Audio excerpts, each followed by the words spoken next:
Welcome to టీ10 నేను రేవతి. ఎస్సీల ఉపవర్గీకరణపై పాలక ఎన్డీఏలో భిన్నాభిప్రాయాలు వ్యక్తమవుతున్నాయి.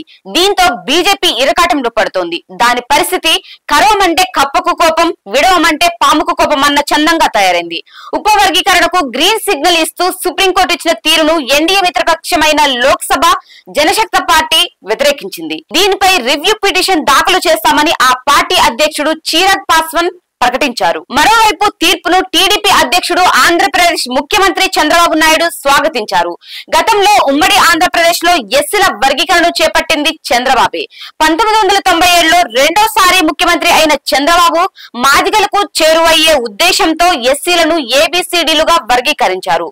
ఎస్సీల ఉపవర్గీకరణపై రాష్ట్రాలకు అధికారం ఉన్నదంటూ ప్రధాన న్యాయమూర్తి డివై చంద్రచూడ్ నేతృత్వంలోని 7 సభ్యుల ధర్మాసనం గత గురువారం చారిత్రక తీర్పు వెలువరించిన విషయం తెలిసిందే. అయితే దీనిపై బీజేపీ ఇప్పటి వరకు స్పష్టమైన వైఖరిని వెల్లడించలేదు. ఎస్సీల ఉపవర్గీకరణను చేపట్టాలంటే ముందుగా కులగణనను నిర్వహించాల్సి ఉంటుంది. ఇందుకు బీజేపీ సుముఖత చూపడం లేదు. సుప్రీంకోర్టు తీర్పును నిర్ద్వంద్వంగా తిరస్కరించడం కానీ లేదా ఆమోదించడం కానీ బీజేపీ చేయలేదు. ఎందుకంటే ఉపవర్గీకరణ చేపడితే దక్షిణాదిన ఆ పార్టీ లాభపడుతుంది. ఉత్తరాదిన మిత్రపక్షాల నుండే కాకుండా ఓటర్ల నుండి కూడా వ్యతిరేకత వస్తుంది.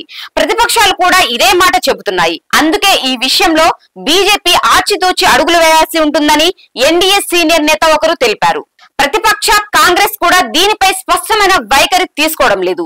సుప్రీంకోర్టు తీర్పుపై కర్ణాటక, తెలంగాణ ముఖ్యమంత్రులు సిద్ధరామయ్య, రేవంత్ రెడ్డి హర్షం వ్యక్తం చేశారు. క్రిమిలేయర్ ను వర్తింప చేయకూడదని చిరాగ్ పాస్వాన్ అభిప్రాయపడ్డారు. దళితులను అంటరాని వారిగా పరిగణించి శతాబ్దాల తరబడి సామాజిక బహిష్కరణ చేశారని, అందుకే రిజర్వేషన్లను రాజ్యాంగంలో చేర్చడం జరిగిందని ఆయన తెలిపారు. క్రిమిలేయర్ ను వారి విద్యా ఆర్థిక పరిస్థితుల కారణంగా నిర్ధారిస్తారు. అయితే దళితులు ఎంత విద్యావంతులైనా, సంపన్నులైనా సమాజంలో వారి స్థానం ఏమీ మారలేదు అని చిరాగ్ చెప్పారు.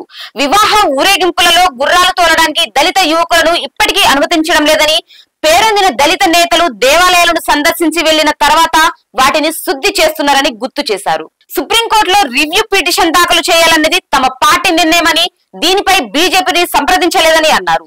తెలంగాణలో ఎస్సీల ఉపవర్గీకరణను బీజేపీ సమర్థించింది.